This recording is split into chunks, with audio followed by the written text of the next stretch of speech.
What is up, guys? It's your boy Edward V, and today we're going to talk about why you aren't losing weight. What is the key element to why you're not losing weight? And this doesn't just apply to someone who's doing intermittent fasting. This applies to everyone. I'm going to pull back and touch on a wider aspect as to why most people cannot lose weight. A lot of people have been successful with the intermittent fasting protocol, but I still get messages from people who are having trouble losing weight even though they're implementing the intermittent fasting regimen. So I'm going to try to cut through to get to the root of the problem in this video. Stay tuned.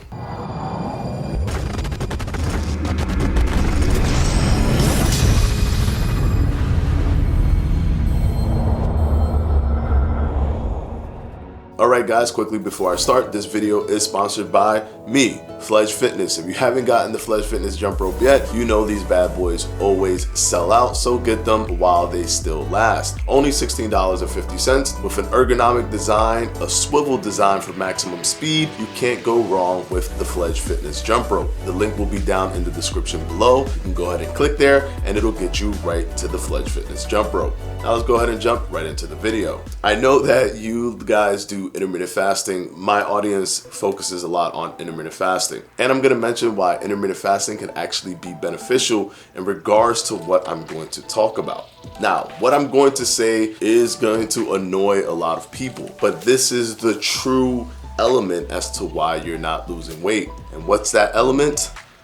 Calories. Calories is the element as to why you are not losing weight, but it isn't the simple version that people like for you to believe, that it is simply measure your calories and that's all you need to do. See, the body is incredibly efficient and the body works in so many different ways to try to keep or uphold that efficiency. So if you're taller, you're going to weigh more, so your body has to work with how tall you are and how much you weigh. If you start to build muscle, you'll increase your weight, so your body will work with that.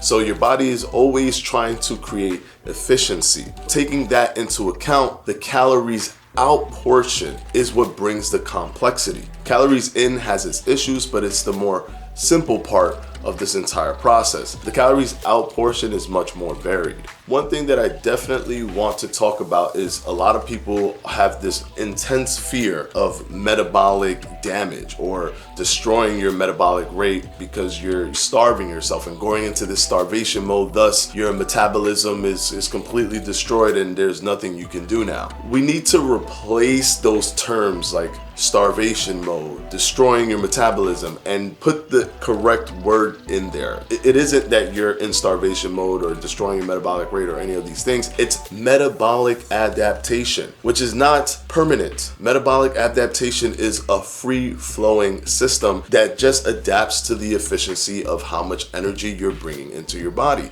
So if you're not giving your body enough calories, for example, if you were eating 3,000 calories, but now you're eating 1,500 calories, your body has to be smart enough to adapt to those calorie needs. It's not going to say, well, you know, Jack wants to lose weight, so I'm just going to help him lose weight and we're just going to work off of these calories so that he can lose weight. It's not going to be in line with you wanting to lose weight. Your body's going to determine, okay, we can only get 1,500 calories. This has been shown to us because for the past month, Jack has only been able to take in 1,500 calories.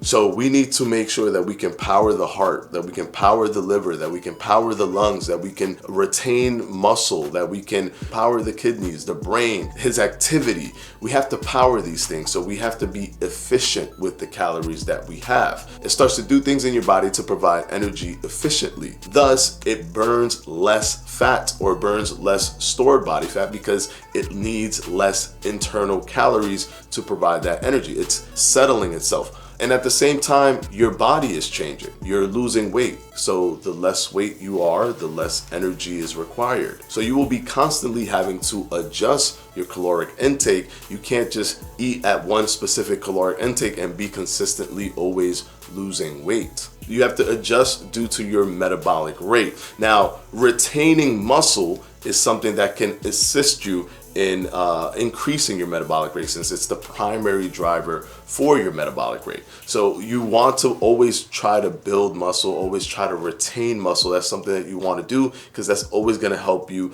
with your metabolism. Plus it adds weight to you without adding body fat. So although you want to remove body fat, you can gradually over time add weight, because the more weight you have, the more you drive your metabolism. But if your weight consists of muscle tissue, that is much better than your weight consisting of just body fat.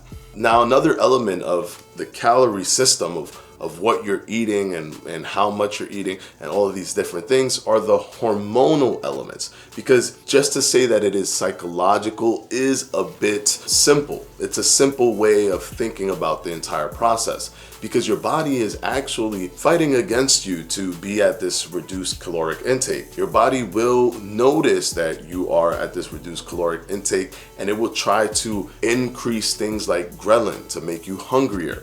It will try to reduce things like leptin that makes you feel full. These are hormone secretion. It will increase things like cortisol to hold on to water weight, to retain water. It'll create balancing issues with your potassium and your sodium. It'll do things to make you increase your weight or start to take in more calories. It's fighting against you. So you're fighting against these forces. And yes, the psychological element will come into play, in which you psychologically are fighting against the fact that you want to eat more, against the fact that you feel hungrier, against the fact that you don't feel as full as you did before when you were eating the same amounts of food. All of these things will compile against you, will start working against you. So that's what makes it difficult. And even though you feel that you're doing everything in your power, it makes it easier for you to fall back into what you were doing before. That hormonal cascade that takes place simply because you're losing weight and your body is being defensive to the fact that you're losing weight.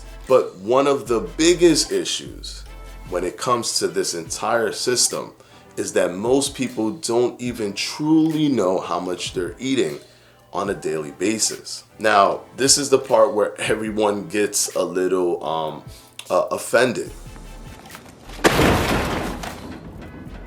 The truth is that even nutritional researchers underreport or think that they're eating a certain amount of calories when they're actually eating more. Now, studies have shown that a large majority of people underreport the amount of calories that they're taking in. And this underreporting, it varies based on things like body composition, socioeconomic status, sex, age. All of these things can change the variables of how much someone actually underreports on a daily basis. Calories does not work on a daily basis system. So just because you underreported on Monday, it doesn't stay in a cocoon for Monday only and not carry over. These little things that you might be eating throughout the day, they actually build up over the course of a week, over the course of a month, over the course of a year. And then before you know it, you are actually not at a caloric deficit, although you think you're at a caloric deficit. For example, it has been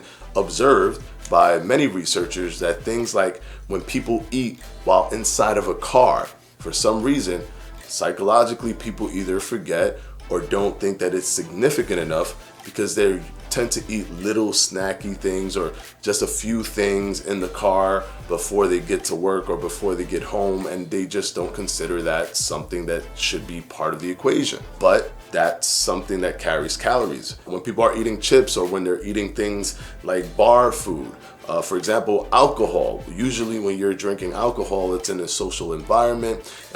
You're not accounting for the alcohol that you're drinking. You're just socializing. You're not thinking about how much calories are actually coming in. Everything you eat that has calories will add to the calorie count at the end of the day. Also, a lot of people overreport how much exercise they're doing. So that starts to add on top of the calorie total for the day. So the negative energy balance can be offset when you have these constant discrepancies throughout the day. So the underreporting of calories actually taken in and the overreporting of actual physical exercise is a big deal. You can do any kind of protocol that you want for losing weight, but this is one of the reasons why intermittent fasting actually shines. And yes, there are other reasons that help calorie partitioning with retaining muscle and burning body fat, controlling your hormones to actually make it easier for you to not feel hungrier by helping you reduce ghrelin and helping you increase leptin even though you're in a caloric deficit. So there's studies that show that intermittent fasting can help facilitate that, which is great because you want every weapon in your arsenal to help you actually reach your goal. But the other thing that gets kind of brushed aside when it comes to intermittent fasting is the fact that you can consolidate the things that you're eating. And then because you give yourself an eating window, those snacking moments where you're in a car or where you're at work or someone has like a cupcake and they're like, hey, have a cupcake, and you don't think about that as your calorie intake for the day. Those moments don't exist because you don't eat at all after your eating window. So it helps you actually consolidate all of your calories better. That is one of the reasons why OMAD, which is the 1 meal a day protocol, works so well, because there's a substantial increase in the accuracy on how much you're eating because you're actually seeing it all in one shot. You're seeing every single thing that you're going to eat that contains calories in one shot. And because you can see it, you know how much you ate, or you have a greater understanding of how much you ate for the day. So yes, although the simplified thing is calories, when you just say one word, calories being the thing that causes people not to lose weight, when you dive deeper and understand the elements of what is affecting you in terms of the calories, that what are you doing wrong or what's being done wrong, you start to understand why it can be difficult for you to lose weight. So if you're using an intermittent fasting protocol, if you're not using an intermittent fasting protocol, no matter what you do, the calorie deficit or being at a negative energy balance, which means that you're burning more calories than you're actually taking in, will still be the main catalyst for making you lose weight or making you gain weight or making you stay the same. There can be hormonal elements that are beneficial using one protocol versus the other, but if you're using any protocol and you're finding yourself being stuck, the most likely culprit, as simple as it sounds, is calories. You just have to dive a little bit deeper. And of course, as always guys, I want to thank my patrons from my Patreon, and I'm going to go ahead and put their names right up here.